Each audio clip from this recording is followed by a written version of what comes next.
Love Medicine by Louise Erdrich. Crossing the Water, 1985, Howard Cashpaw. He watched the women in their blue nightgowns with the jars on their heads. They went around and around the bathroom in rows. Sometimes they disappeared behind the cabinets, the toilet tank, or tub, but always they came out in single file again.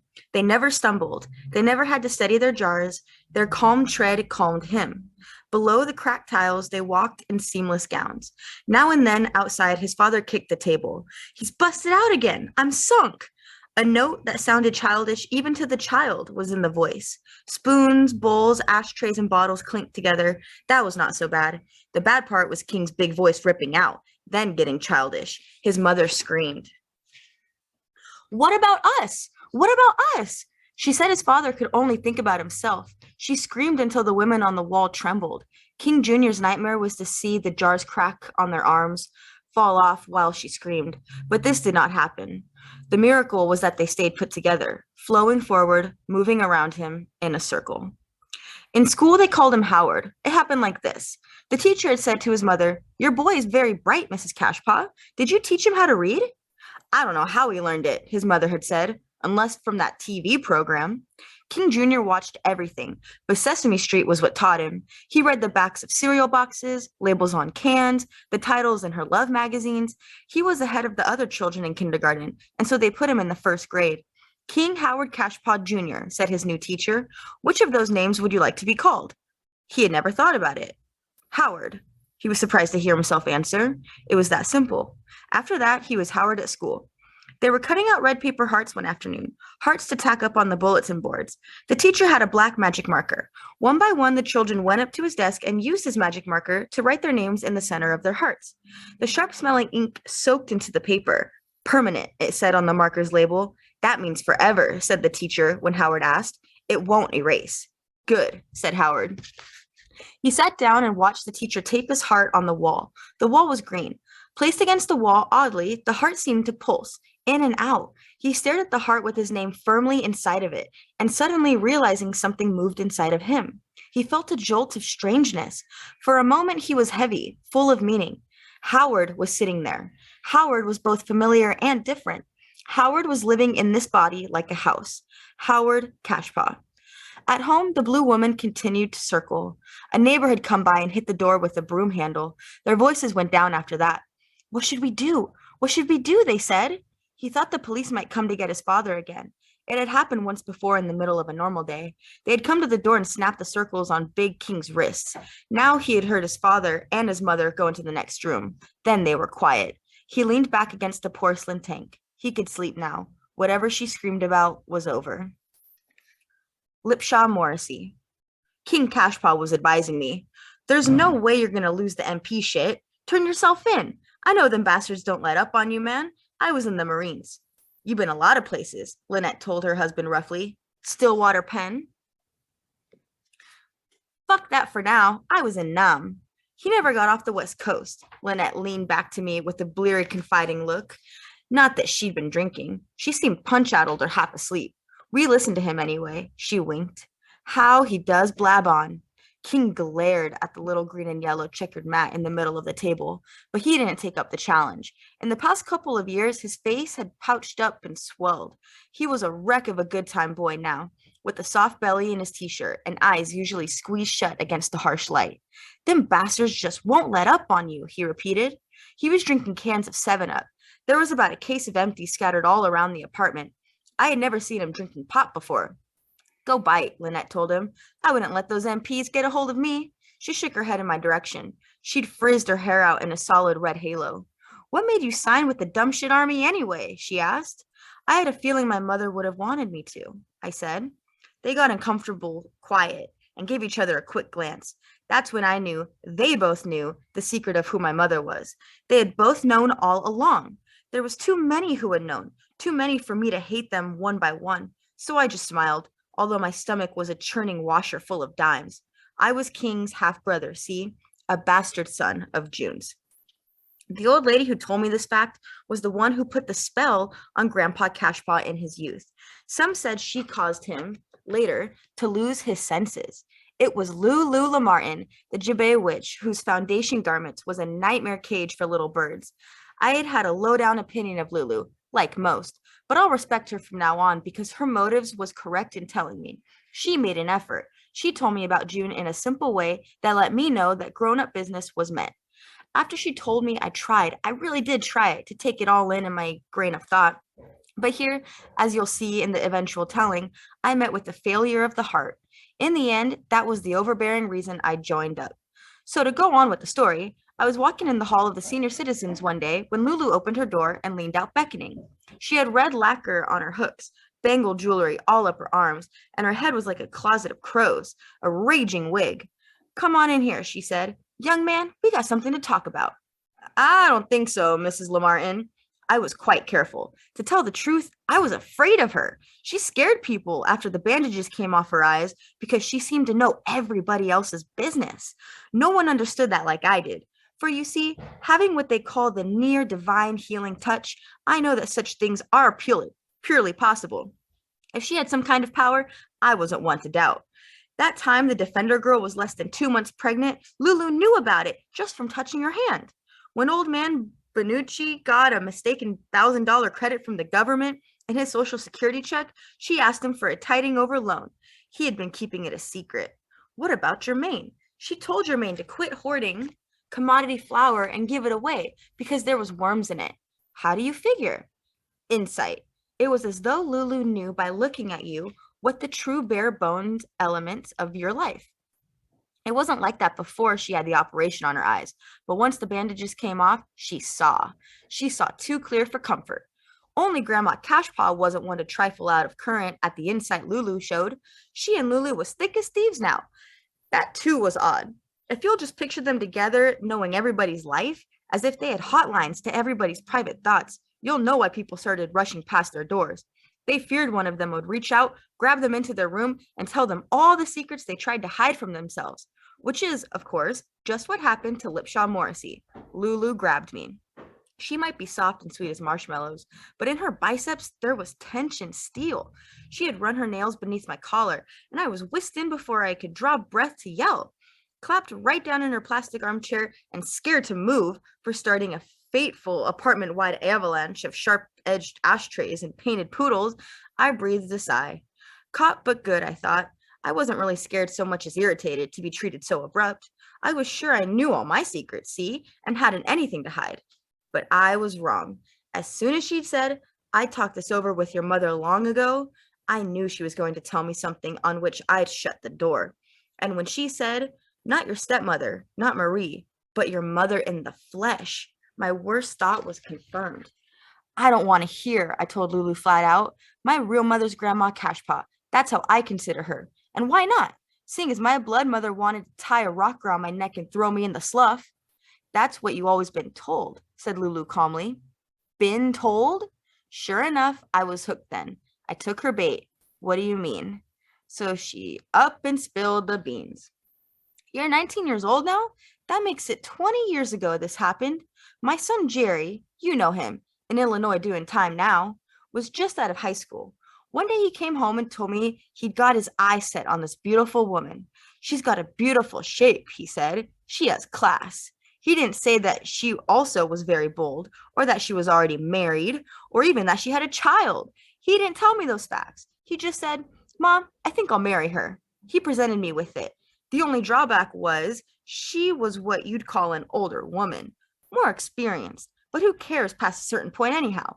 People talked, but those two went together and fell in love. Well, the inevitable happened pretty soon.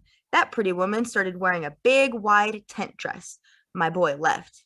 Then I don't know what happened between them because not long after, a little baby was placed in your Grandma Cashpaw's arms.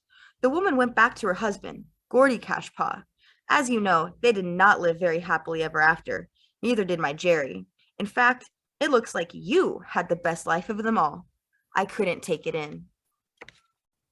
You went and made this up for laughs, I said. I ain't June Cashpaw's son. Her father was a Morrissey, said Lulu. Figure that. So I figured. My head felt put on strange. A buzzing sound was starting in the room. I looked at her, and all of a sudden here was the next odd thing. I saw that Lulu Martin and Lipshaw Morrissey had the same nose. Hers was little, semi squashed in, straight and flat. Mine was a bigger, flatter version of hers down to the squashed in tip. It was like seeing something in a mirror that's not your face.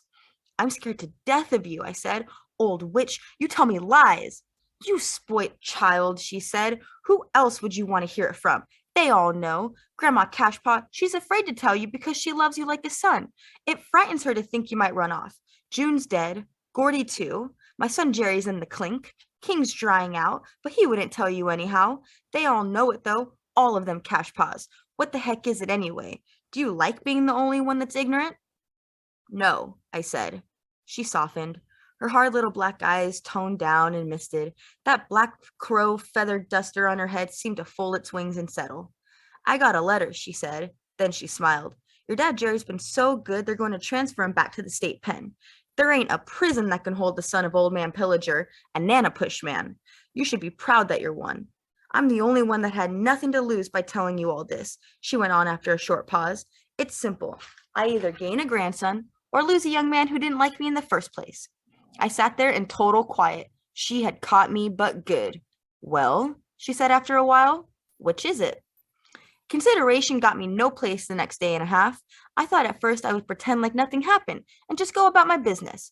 But as I walked here and there on the reservation, swept the bingo hall, cleaned up pop tops in the playground, I could not help but dwell on the subject of myself. Lipshaw Morrissey, who'd learned so much in his short life, who had lost and regained the touch, Lipshaw Morrissey, who was now on the verge of knowing who he was. I was confused. Had my mother tried to sling me in the marsh? I went back to Lulu and asked. No, she said. June was just real upset about the whole thing. Your grandma Cashpaw took you on because the truth is she had a fond spot for June, just like she's got one for you. Besides that, Gordy couldn't handle another man's son. They're all jealous of Jerry Nana Push on this reservation. I was still confused. Had June mentioned me at all in the time I was growing up? Yes, said Lulu. She watched you from a distance and hoped you would forgive her someday. She wondered why you turned out odd. I turned out odd? Well, I never thought you was odd, she said. Just troubled. You never knew who you were. That's one reason why I told you. I thought it was a knowledge that could make or break you. Again, I sat there in total silence. Well, she said, make or break. I didn't know. I was still trying to compass it all out. It was the taxingest problem my brain had ever to work with. I know that Grandma Cashpaw tried to give me help. She used up her cans of commodity beef to keep my strength up. She fought Old Lady Blue with the mission bundle sales to acquire a Stetson practically new, except for a burnt hole through the crown. One night she said that she didn't trust the banks no more and showed me where she'd stuck her money. She had it all tied up in a little pink hanky and stuck amid her underskirts. I'm an old woman, she said. What do I need with this? Maybe I was misconstructing, but the more I thought about the way she looked at me when she said that, the more I felt like Grandma was offering me something. Bus fare, maybe, the chance to get away from here in my confusion. Whatever it was she really meant, I finally did the wicked act you might have already been expecting. I stole into Grandma Cashpaw's apartment and sneaked the hanky full of money from her drawer. As my hand was feeling for that hanky, I heard her breathing in the dark bed, pretending to be asleep. I was doing what she was afraid of and running away. More than anything, I wanted to say I'd get back as soon as I could, reassure her somehow, but I couldn't. My throat choked up. What could a sneak thief have to say anyhow, I thought. I was drove to this crime by mass confusion. My soul was going to get wailed on for sure, if it was not already damned. As I walked out of that room, I justified my criminal act by being so unhappy I could die of it. Confusion. It was a bleak sadness sweeping through my brain, sirens blowing, random anger, which had never been my style before. More than anything, I resented how they all had known. So that's all there was to it, pretty much. I rode the bus across the missile bases and the sunflower fields until I came to our most popular border town, and then shame hit but good. Shame rolled over me in waves and a tidal wash. I was buried in it like a sinkhole.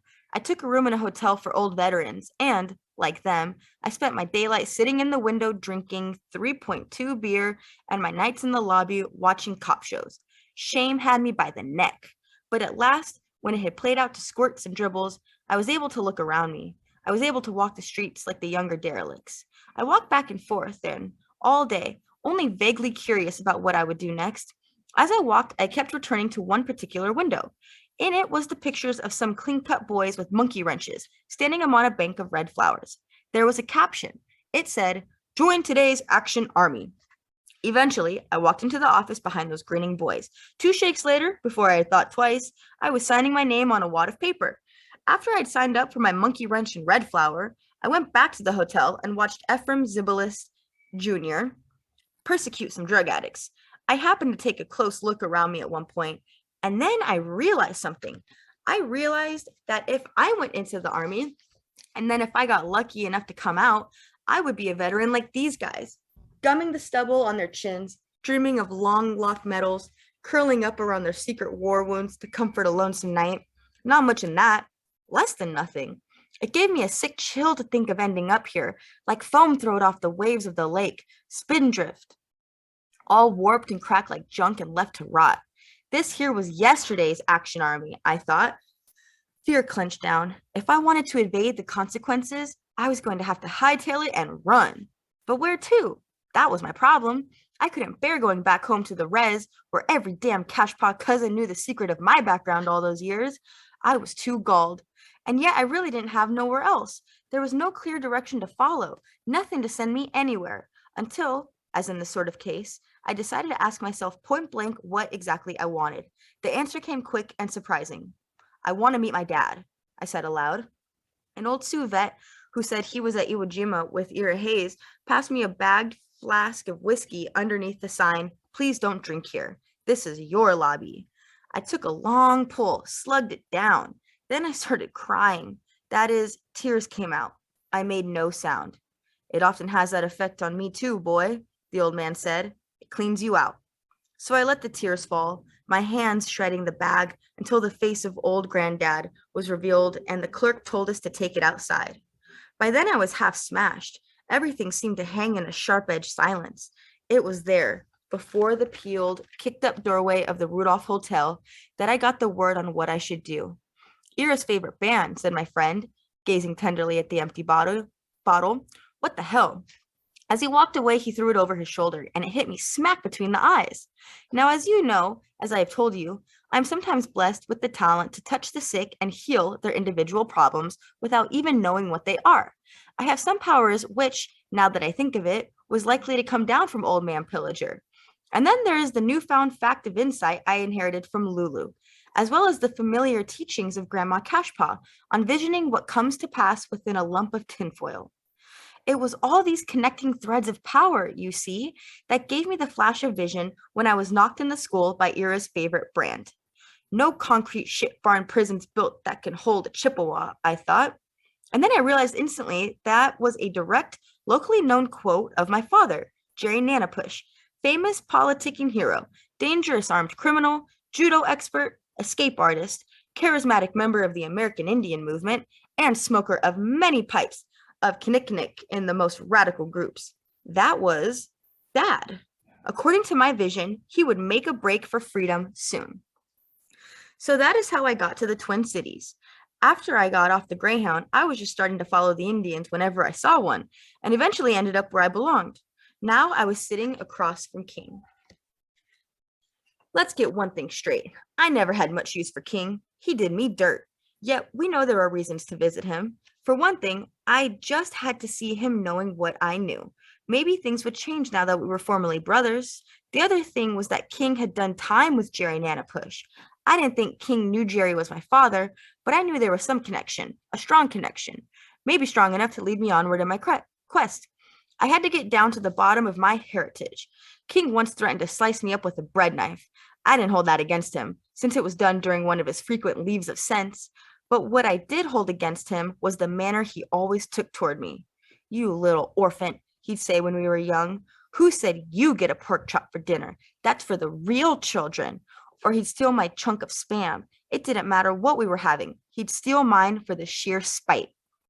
"I'll thank you. Hand over your Kool-Aid too," he'd say. "Only the real children get that." And so forth, on and on. He did his best to make me feel like a beggar at the table of life. I was supposed to eat the real children's crumbs. He lorded over me until I got about his size and really let fly once. I'm not a regular strong guy, but push me too far and I might just go haywire. Punching and rolling, biting and kicking, I tore into him. He still beat me that time, but at least King learned I was no fun to tangle with. I wonder now why I never made sense of what happened after that. June ran out of the house and broke us up, and then, even though I was the one on the bottom, she beat my britches with uncommon vigor. I hadn't done King lasting harm, but I guess I had done her some. King must have been 10 years old when I punched his face. Since that time, we'd come on the verge of blows, but he never harassed me the way he used to do at the table, and I, in turn, stayed out of his path as much as possible. Now, when it comes to life, I stayed innocent for many years. I stayed simple, but I could not afford to be this anymore. I was on the run. I looked over at him sitting across the table. He was still King who had hounded me with dim conceptions, but he had changed. His bones had sunk back into his flesh. The booze was telling on him. Wear and tear of being mean had worn his temper so it balanced on his sliver. His eyes had a strange mocking glint. "Have some pop, sad sack," he said, shoving me a can. "Just kidding, haw. Today I'm on the wagon. Ain't that right?" "I guess you better be," said Lynette. Her lip was puffed up. She had a surly look about her. Maybe they were fighting, or maybe it was the deranging effects of this apartment. I had never seen a place remotely so depressing. Even the inside of the Rudolph at least had windows. This place was like a long, dark closet. The narrow rooms was laid in a row. The air was smoky and thick. The walls was a most disturbing shade of mustard green. One side you could hear people trampling up and down the hall, while the other led out into a dim-lit area. This was not outdoors, but a well with spooky gray light from the dirty skylight on the roof. I should mention, however, there was a couple attempts at doing something to reclaim this twilight zone. A corn plant and a flower bucket sagged like a drunk propped up on a wall. One chubby little cactus, a fist in a glass, threatened you to touch it. There was the skin of a real live alligator nailed on the closet door. In the next room, over the television set,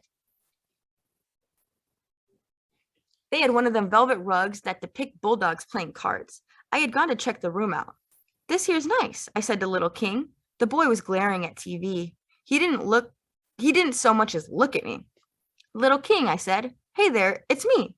"He don't call himself Little King anymore," Lynette said from the kitchen. "He thinks his name's Howard." "Howard?" The boy looked at me and nodded. "He won't claim his dad no more," said King, standing in the doorway. "He's too good." Which was true enough. You could see how smart that Howard was. The boy's black eyes had fairly swallowed me up in their short glance. He was a skinny little kid, with peakish hair, the light brownish color that Lynette's was, when it had been natural. The contrast between his light coloring and those deep black eyes was what made him so startling to look at. He turned back to the set. His face lit up for a moment, captured in the drama of old cartoon Coyote getting blown to bits for the 50 millionth time by the Roadrunner. "Man, that was decent," he said in a false, little squeaky voice. They showed the Coyote all blasted and frayed. I always thought personally that Coyote deserved to roast that chipper little bird on a spit. "I feel sorry for old Wile E. Coyote," I said. The kid looked at me like I was a sad case. "That don't matter," he said. "They still blow him up. Or run him over with garbage trucks. That's what they did next. When he was flat as a pancake, someone rolled him into a tube and mailed him COD to Tijuana." It was just early evening, a typical Sunday night for the King Cashpaw family. I decided to put them out for dinner at the very least. I'd get paid back for the pork chops and Kool-Aid King had screwed me out of as a child. I could see my presence was not exactly welcome to them, however. They seemed to have something weighty on their minds. They kept sighing and looking out their windows, which led down the air shaft. No one appreciated me asking Lynette whether I could help with dinner. She hadn't actually looked like she was going to fix any. She sat back at the kitchen table, flicked her little red lighter, and blasted a ball of smoke in the air. "I'm on strike," she said. "Tonight, I'm improving my mind." Across the table, King closed his eyes and popped a 7-Up. "She thinks that's funny," he said, which it is. She had a long blue sweater on and a blouse that looked as if it was ripped whole from a shower curtain. There were magazines behind her in a cardboard box. She grabbed up a fistful of pages and went in to sit by the television. Me and King tipped back the 7-Ups. Pretty soon the boy came in and opened the refrigerator. He took out a carton of milk and put it on the cupboard. Then he got himself a bowl and spoon. He poured the bowl full of milk. Then he reached under the sink and took out a box of cereal. He does it all backwards, observed King. First, he should put the cereal in the bowl, then the milk. Howard didn't say nothing. He carried the bowl and the box of cereal very carefully into the television. It was like he was going to make a religious offering. He and his mother would be huddled to the box, sitting there like cold spooks. I almost laughed. I was so tired from the bus that my mind was running wild. I asked, "Do you ever think about that summer you came to stay with Grandma Cashpaw when you were little?" "Not too much." I wondered what the hell he did thinking about. And then I thought there was no harm in asking.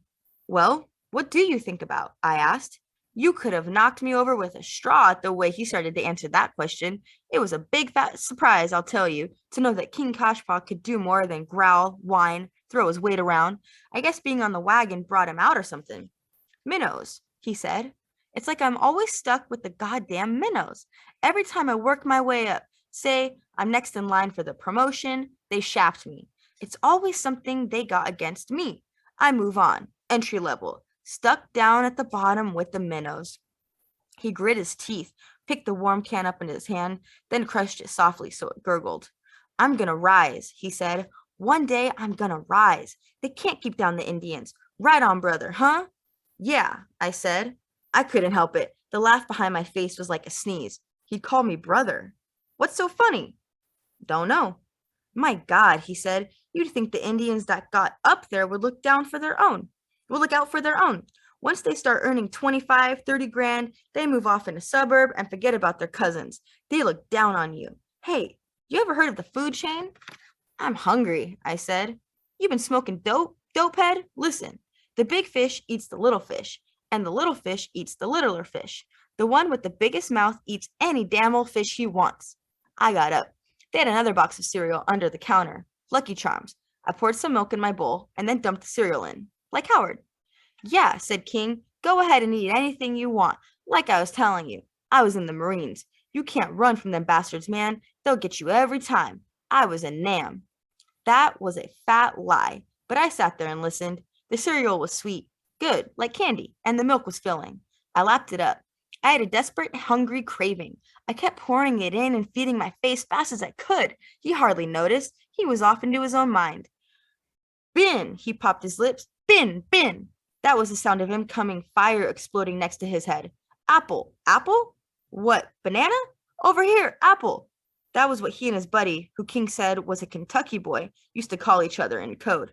"How come you didn't just use names?" I asked between gulps. "What difference?" "The enemy," he glared at me. He was getting into the fantasy. "They're a small people." He put his hand out at Howard's height. "Hard to see." I sat back. My whole middle was comfortably soaked in milk. "That's all right," he said, waving my imaginary pleading off. "Some other time. I don't really like to talk about it."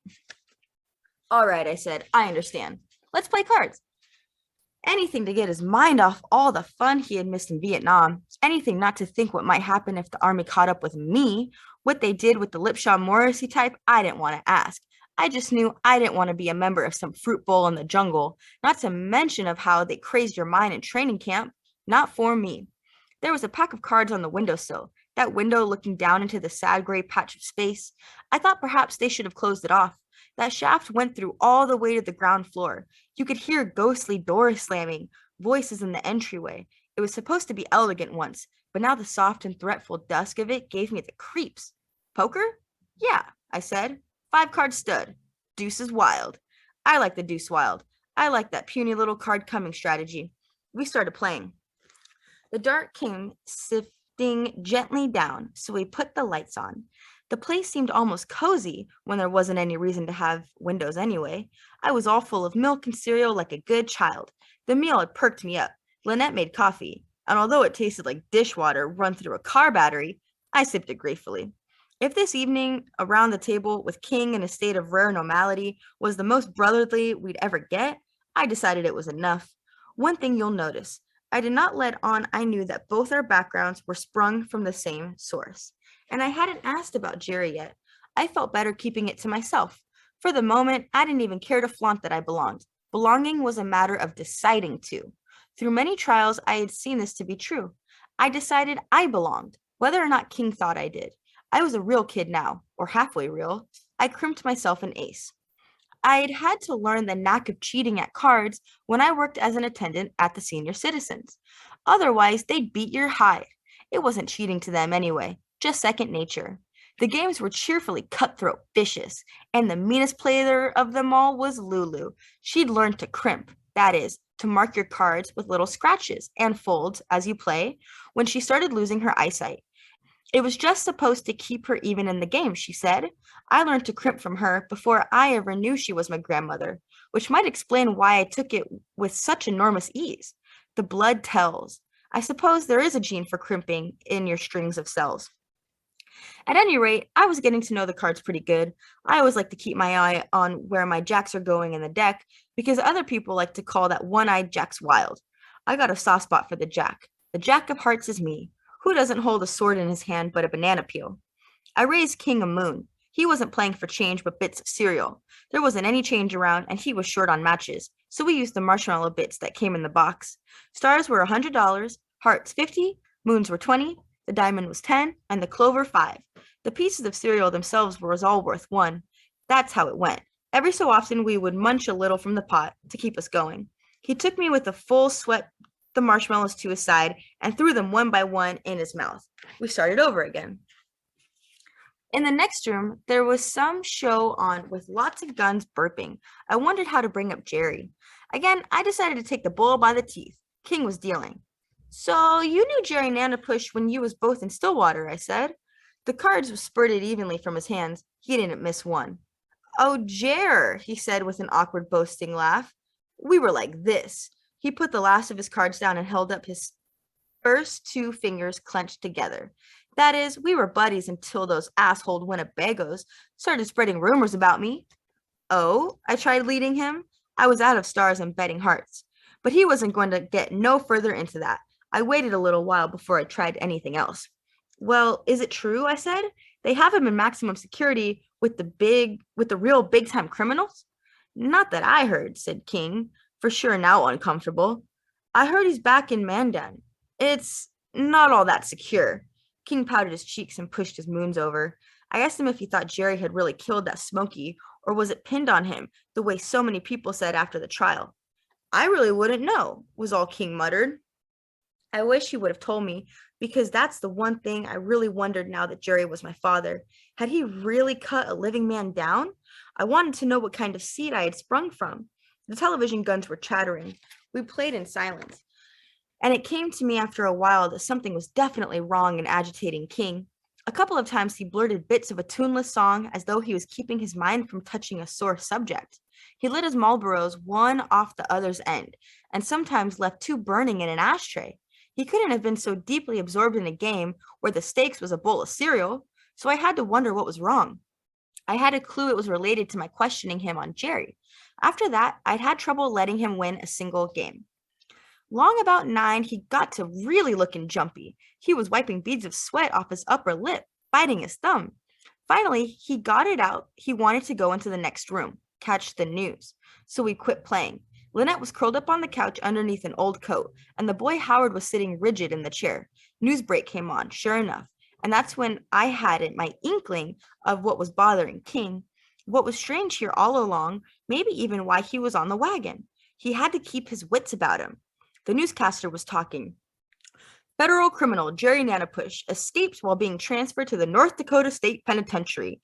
He is believed to be at large in the tri-state region. Nanapush is 6 feet, 4 inches, and weighs 320 pounds. He was last seen wearing a ripped black nylon jacket, jeans, and a pair of white leather running shoes with red stripes. Nanapush may be armed and should be considered dangerous. I whooped. Treat with caution, handle with care, armed and dangerous Chippewa. I looked at King. Can't keep an Indian down, I said. Right on, brother. That was when I noticed King and Lynette weren't laughing or excited in the least. They said, shut up, in unison, and turned back to the television. I was hardly bothered, though. I couldn't have cared less. I only cared that I'd known that this was happening, and now it was happening. All signs pointed to it. For hours we sat as if paralyzed, there in the blue smoke, wreaths and fissures drifting dust. I was happy in the television radiance. They were not. All 4 of us were waiting, though, for what happened next. I was listening past the shows, past the noise and jingles, as hard as I could. That is why I heard. I was not surprised. I heard it clear with my extra special sense. Down on the first floor, a door shut softly. Steps paused at the bottom of the skylight shaft. There was a delicate scrabbling of mice beneath the stars, and a foothold was suddenly gained. In my mind's eye, I saw him spring into the closed air. The copper pipes bowed outward in his hand, the hot ones, wrapped in asbestos, ringed or joined every 3 feet, led up the inside of the dusk-filled hollow shaft. I didn't have to look down the fake window in order to know he was climbing. I thought the whole building must have heard. I thought so, but when I glanced over at King and Lynette, they were still gazing slack-jawed into the ions like their futures was prefigured in the flashing shapes. They didn't blink when he knocked an ashtray off the windowsill in the kitchen. They didn't start when his tender footsteps slid along the warped floor. Only when he stood, enormous, gentle, completely blocking the silvery rays, only when he pointed his hand at them like a gun, did they stop drifting and bunch themselves in sense. Their shapes detached from the couch, even as the boy's shape flattened into the chair. I looked down at the man's feet. They glowed, mushroom pale in the dark. The cushioned jogging soles were so radiant and spongy, he seemed to float softly toward us. The famous Chippewa who had songs wrote for him, whose face was on protest buttons, whose fate was argued over in courts of law, who sent press releases to the world, sat down at the dirtiest kitchen table in Minnesota with his son and his cellmate and picked up a deck of cards, a marked deck. For the marked men, which was all of us. I was marked for pursuit by authority, as was my father, but King was marked in another entire way. As Jerry explained in a quiet voice that had no business to issue from a bulk that could scarcely squeeze between the table and the wall, King was a squealer, an informer. He'd got Jerry's confidence and then betrayed it. I'm trusting, Jerry said to me, shaking his head, blinking his mild eyes, especially of all my Indian relations. I confided to him all my plans to escape once, never knowing he was an apple. That is, red on the outside, white on the inside. I looked at King. Here was a man you could call sick with one quick glance. His face was gray as lead. His eyes was darting side to side. His lips looked numb. He kept on licking them with dry clucking sounds. Jerry had maneuvered things so King sat between us, hedged in, at the back of the wall between the little pile of Lucky Charms. Why don't you eat 'em? He said to King. You'll need it. Luck of the Irish. See where it got them? I said. Jerry looked at me and raised his eyebrows. What's your name? He asked. I'm Lipshaw Morrissey. His slant black brows stayed up. His long hair was pulled back in a tail, and his thin black mustache hung down his lip, so that his teeth flashed out only when he grinned very broad. His grin flashed now, wolf-white and sharp, in his big placid face. Until he grinned like that, he looked asleep. Suddenly, he tossed his hair back and burst out laughing. He laughed a good long time. It was a loud, joyful, comforting sound to Lipshaw Morrissey, but to King and Lynette, it must have been harrowing. The way he laughed, and then the slow method his eyes took me in by notches, when he was back to himself again, gave me reason to believe that he knew whose son he looked at. I was certain, at any rate, that he was my dad. His nose was even bigger than mine, but squashed in the same places. It was his hands that had really tipped me off. All the time he'd been talking, grinning, even laughing, they had the cards playing in and out of their fingers. They had a life all unto themselves that was spent in knowledge of the cards, and I knew just what gave them that knowledge. He had a form of the touch. Behind the bars, though, he hadn't much chance to use it on humans, so his hands had poured their talents into understanding the decks. He cast his eyes down every once in a while, briefly, to see the face that his hands were memorizing. His fingers moved around the paper edges, found the nail nicks, his wolf smile glinted. There was a system to the crimping that he recognized. Those crimps were like a signature. His mother's. I'd only learned Lulu's system, not restyled it. She taught me, I said. He only nodded, and his teeth showed again. He looked at King, who was staring across the room. King's eyes were locked with Lynette's, and hers were paralyzed. She was squeezing Howard on the points of her bosom. The boy was saying over and over with monotonous grit, "Let me down, let me down, let me down." "Let him down," said Jerry. Instantly she dropped her arms. The boy landed in a pile of flop hair and poking limbs. He got up, brushed his t-shirt off, and went back to sit by the television. Lynette moved backwards slowly until her rear end met the edge of the sink. She simply parked herself there. Her mouth formed a little bruised O. Her eyes were wild and wary as a rat's. It was the first time I'd ever seen her with no words for what was going on. "I'm interrupting here," said Jerry. "Please excuse my butting in without knocking." He knocked on the table now. "Deal me in?" "We were playing five-card stud." "Stud, that's not quite appropriate for this one here," he said smoothly, indicating King. "Five-card punks, more like it." King smiled a sick, tight grin and took up his hand of cards. "Tell your wife to take her knuckles off that dirty fry pan, which she means to sling at my head," Jerry calmly continued. Lynette took her hand out of the sink with a little squeak and brushed past us. We heard her pick up the phone in the next room, then slam it down again. Presumably, the lines was no longer properly connected. "We must decide," said Jerry seriously, taking a ragged toothpick from his breast pocket and sticking it in his mouth, "what we are playing for." King felt much better, or seemed to, when he glanced at his cards. "I got money," he said. "I got money in my account." "We're not playing for your rubber check," Jerry said. "You probably used your payoff up by now. We won't play for money, but we got to play for something. Otherwise, there's no game." King sat there bracing up his shoulders. He was coming back to his own. "Oh, come on," he said. "Who told you I turned evidence? I never did." "I heard the tapes," said Jerry, with a purse smile full of snake's milk. "Tapes of things I told nobody but you, my friend. Yes, we got to play for something. We got to have high stakes. Otherwise, there is no game." "What did you come here for?" blurted King. He tried to laugh, but he had to put his cards down to hide his shaking hands. "What do you want?" "I want to play," said Jerry very clearly and slowly, as if to a person who spoke a different language. "I came to play." I'd been sitting there just listening. "Let's play for the car," I said to King. "Let's play for the Firebird you bought with June's insurance." At the mention of my mom, Jerry's face got stiff around the edges. "June's insurance," he said wonderingly. I could see how his mind leapt back, making connections, jumping at the intersecting points of our lives, his romance with June, the baby given to Grandma Cashpaw, June's son by Gordy, King, her running off, me growing up, and then at last June walking toward home in the Easter snow that, I saw now, had resumed falling softly in this room. I could shout deep, unwilling fog, but in the end he couldn't voice what he felt. "It's not fair," he muttered. "Just ain't fair." "What is fair?" Jerry picked up the cards, shuffled, dealt them out again. "Society? Society is like this card game here. We got dealt our hand before we were even born, and as we grow, we have to play as best we can." We picked our cards up. "Well, this really ain't fair," said King. "This is ridiculous." His neck was swelling up slightly, showing big veins. "By God," he said, "this ain't no way to treat an American vet. I never dodged it like you." He nearly spat in vexation, but Jerry's teeth just showed, crooked and gleaming white.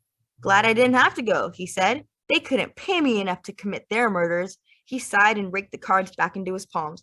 "If it helps," he said to King, "don't think of it as losing a car, but as saving your own snitching neck." King went all rigid. Jerry was already serving 2 consecutive life sentences. He'd have to die and be resurrected twice before he'd quit the joint. "Deal and call," King said in a choked voice. "Deal 5 and show." Carrie shoved the deck across the table to me and nodded that it was my deal. His face was cool and serene, like the pictures of those Chinese gods. So I shuffled carefully. I saw the patterns of it happen in my mind. I dealt the patterns out with perfect ease, keeping strict to Lulu's form. I dealt a pair to King. Jerry got it straight. And myself, I dealt myself a perfect family, a royal flush. We turned our hands over, showing them, and then there was a long, strained pause. "I'll take the keys," I said. Jerry was rubbing his chin, a silent study. King took a long time working the keys off the ring. As he did so, I took a deep breath and glanced up at my father. "I'll drive," I said, "wherever you want to go." King threw the keys down, but I never heard them hit the table. I never heard them because between the throwing and the landing, there was a thud on the door. "Open up! Police!" Now it was me paralyzed. The room went whirling. awful fear of being trapped squeezed my middle. It was even worse than I ever imagined. I heard them tramping in the entryway and their voices echoing in the air shaft. I heard their booming voices, gravel clicking in their holsters, the champing at the door of the steel harnesses at their belt. And in my mind, I saw their raw red hands forming in fists. For what seemed the longest time, we sat there stiff as bricks. Then someone moved. It was Howard. He came running from the next room on his toothpick legs. Hold on, I'm coming, he yelled. He's here. The boy ran to the door, fumbled with the catch that was placed too high for him, screaming all the time, he's here, he's here. And how the boy had changed, gone from being a playground of flickering shadows to old age. He was suddenly a tiny, lined, gray grown-up who threw himself in concentration up to the latch, screaming the name of his father. And that was what scared me most, him screaming his own dad's name. King's here! King's here! I sat there like a lump on a log. This was it, I thought. This was the wages of everything we'd done. This was the wages of the father meeting up with the son and the ghost of a woman caught in the dark space between them.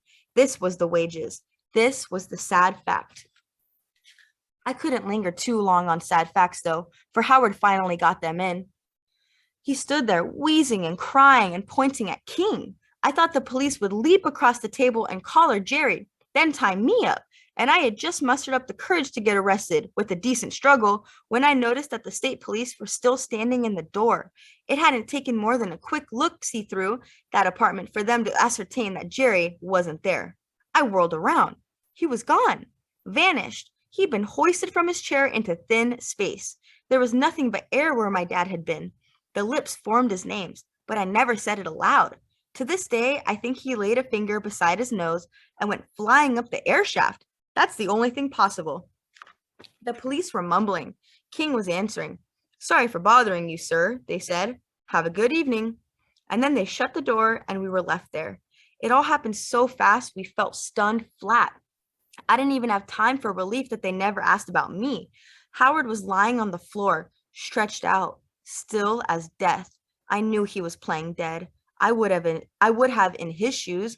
I picked him up and I put him under the coat on the couch. It was a woman's coat, an old plaid thing with one sleeve ripped loose and the lining split. It still held a sweet, fresh whiff of perfume. I smelled the woman's comfort as I tucked the collar up around his neck. It's okay, I said. You lost your head a minute. Go on and cry. But there was no tears. He lay there stiff and watchful, ready for the hurt. The sense in his black eyes already had retreated to an unknown depth. The registration, I said to King. The fucking registration. Lynette lurched to the bread box. Her teeth were chattering. She messed around among some crumpled papers and dried bread heels, and finally came up with the form. She put it on the table and made him sign it. I grabbed the keys. I folded the paper, put it in my pocket, and then I quit them without a word. The car was stove in on the right bumper so that one headlight flared off to the side. I had seen there was nicks and dents in the beautiful finished skin. I ran my hand up the racy invert line of the hood as I drove the tangled highways in a general homeward direction. I had the windows open, needing good fresh air. I was free as a bird as the blue wings burning on the hood. Night was gentle and flowing swiftly to either side. The buzzing yellow arc lamps of the city were soon left behind, and the air began turning bold and sweet with the smells of melting earth. I thought I'd drive straight through the night, cleaving the soft, wet silence with my peacefulness. I thought I would never quit driving. It felt so good. I had a full tank and I was buzzed up with Lynette's coffee and the power of events. I knew my dad would get away. He could fly. He could strip and flee and change into shapes of swift release. Owls and bees, two-toned ramblers, buzzards, cottontails, and motes of dust. These forms was interchangeable with his. He was the clouds scudding over the moon, the wings of ducks banging in the slough. I was waxing eloquent in my mind when all of a sudden the back end started knocking. I slowed down and it got louder. So I speeded up again and it got quiet. I thought it must be the jack not properly secured in the trunk. What else would I think? I started waxing off again, but then the knocking would start up, so I'd have to bear down in speed. It finally got me to the point where it was disrupting my concentration to make sense of things. I didn't want to stop, but I thought I'd have to just pull over and tie the jack in tight. So I stopped. And soon as I did, I knew there was something strange going on because the knocking started up fast and furious. I jumped out, not knowing what on earth to think. I thought there was some animal trapped inside there. I wouldn't put it past King to throw a dog or something in his back trunk. The night was so dark, I didn't know that it might not spring for my throat, so I held the key out very ginger when I put it in the trunk latch. I turned the key and jumped back. The hood sprang up. I couldn't tell what was in there, but it was sure big and loud, gulping, sighing, half gagging. I finally figured out that it was human and rushed to drag the body out. As soon as he could speak, of course, I knew it was by a miracle, none other than Jerry Nanapush. He was curled up tight as a baby in its mother's stomach, wedged so thoroughly inside it took a struggle to get him loose. I just about bought it there, he gasped when he was free, sitting on the side of the ditch. I never realized I'd get so low on air. I just couldn't completely register what was happening. After a while, he straightened out and took a little brush from his pocket and put his hair back smooth and sleek in its tail. There was a sharp sweat on him. I realized how scared he'd been, and when I opened the car door, I put a hand on his shoulder to guide him in.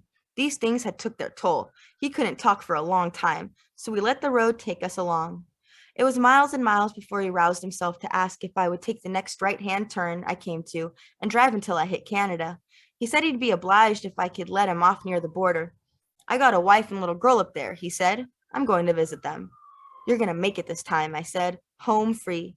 No, he said, stretching his arms out, evidently feeling better. I won't ever really have what you'd call a home. He was right about that, of course. I'd never seen. He could not go back. He was right about that, of course. I'd never seen. He could not go back to a place where he was known and belonged. No matter where he settled down, he would always be looking behind his shoulders. No matter what, he would always be on the run.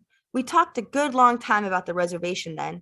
I caught him up on all the little blacklistings and scandals that had happened. He wanted to know everything about Lulu, his mom, so I told him now she started running things along with Grandma Cashpaw. I told him how she'd even testified for Chippewa claims and that people were starting to talk now about her knowledge as an old-time traditional. Times do change, Jerry laughed. She was always damn good in front of an audience. She had her picture in the paper in Washington, I said. I saw it. He was silent. I guess he missed her pretty bad. After miles of driving, I asked, Did you know June? That question took him altogether by surprise. We were driving the small roads, the less traveled and less well kept. The dark was vast and thick. I had to drive slower and more careful than before. After a moment, Jerry said he knew June, way back when. A little while after that, he blurted out, Hell on wheels. She was really something. So beautiful. You sound like you was in love with her, I promptly said. In love with her like everybody else, he told me. I know she burned out young. I heard that. But I always keep seeing her the way she was at the time of my first incarceration. Slim, but not too slim. Long-legged. Always with a really nice laugh. But she was a shy one. So far away, sometimes you couldn't touch her. She had a streak maybe. An odd streak. I don't know about that. She liked order. We'd live in motels. She would always arrange the room real neat. Put everything away, make the bed every morning, even though they'd strip it that afternoon. Something I can't remember, I said. Did she have nice fingers? Nice, he said. She had the prettiest damn fingers in the world. I was wondering, I said, if you killed that trooper. If I tell you he said no, you'd think he was lying. You will think a man don't get 2 consecutive life sentences for nothing beneath the U.S. judicial system. You'll keep thinking that too, unless you happen to rub against that system on your own. Then things will astonish you. I promise they will. If I tell you he said yes and relate to you how it all happened, it might get used against him. I'm sorry, but I just don't trust to write down what he answered, yes or no. We have entered an area of too deep water. Let's just say he answered, that's the penetrating mystery of it. Nobody knows. I could feel him looking over at me a long time after speaking. I concentrated on steering us very straight and put the heater on. Up until then, I hadn't really noticed how cold it was. Enough about me anyhows, he said. What's your story? I told him all the things about me which I owned up to, how I had quit school for the betterment of my mental powers and learned on my own, how I was took on early by the Cashpaws and remained on the res to look after the elder ones. I believe that my home is the only place I belong and was never interested to leave it, but circumstances forced my hand. I mentioned the one girl I ever trusted, Albertine. I told how she was a sister to me. I knew her too, said Jerry. Kind of quiet. She was? I never thought of her like that. You're one hell of a card player, Jerry complimented. Oh, I got shy that I had outdealt him. You must have played a lot in prison. There's nothing else to fool with. Suddenly, I blurted out, I'm running from the army police. Oh, that's your problem. That's your problem. I knew you had a problem. He started smacking his big knee and shifted around in the bucket seat. He seemed excited. Then we're both as good as cons.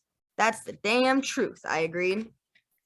But somehow, since we were splitting up, that did not give me a whole lot of consolation. He slapped his fist a couple of times in his palm and laughed, shaking his head. Suddenly, he caught his breath and halted. You couldn't have took your physical yet. I said I hadn't. You don't need to worry about the army, he said, dropping his hands in his lap. I'm glad. I glanced over at him, but he wasn't looking at me and he wasn't moving at all. His head was turned. Evidently, he was watching the same dark scenery that unrolled about us endlessly: springs, empty fields, standing water, and the signs of human life, the yard lamps, so modest and few and far between. Look here, he said. I don't have to go into the army because my heart is slightly fucked. It goes something like to-rum ti instead of to-dum. Oh, I said, lucky for you. Lucky for you, too. I kept on steering. You're a nana push man, he said. I could feel him looking at me. I could feel the soft, broad, serious weight of all his features. We all have this odd thing with our hearts. He put a hand out and touched my shoulder. There was a moment when the car and the road stood still, and then I felt it. I felt my own heart give this little burping skip. So many things in the world have happened before, but it's like they never did. Every new thing that happens to a person, it's a first. To be a son of a father was like that. And that night, I felt expansion, as if the world was branching out in shoots and growing faster than the eye could see. I felt smallness, how the earth divided into bits and kept dividing. I felt the stars. I felt them roosting on my shoulders with his hand. The moon came up red and warm. We held each other's arms, tight and manly, when we got to the border. A windbreak swallowed him up. I didn't want my lights to show, so I cruised for miles and miles in the soft, clear moonlight, slow, feeling the comfortable dark behind me and before. I didn't turn the headlights on when I hit the highways. Near dawn, I came to the bridge over the Boundary River. I was getting pretty close to home now, so I stopped the car in the middle of the bridge, got out to stretch, and for some reason, I remembered how the old ones used to offer tobacco to the water. I looked down over the rail. It's a dark, thick, twisting river. The bed is deep and narrow. I thought of June. The water played in whirls beneath me or flexed over sunken cars. How weakly I remembered her. If it made any sense at all, she was part of the great loneliness being carried up the driving current. I tell you, there was good in what she did for me. I know now. The son that she acknowledged suffered more than Lipshaw Morrissey did. The thought of June grabbed my heart so, but I was lucky she turned me over to Grandma Cashpaw. I still had Grandma's hanky in my pocket. The sun flared. I had heard that this river was the last of an ancient ocean, miles deep, that once had covered the Dakotas and solved all our problems. It was easy to still imagine us beneath them vast, unreasonable waves, but the truth is, we live on dry land. I got inside. The morning was clear, a good road led on, so there was nothing to do but cross the water and bring her home.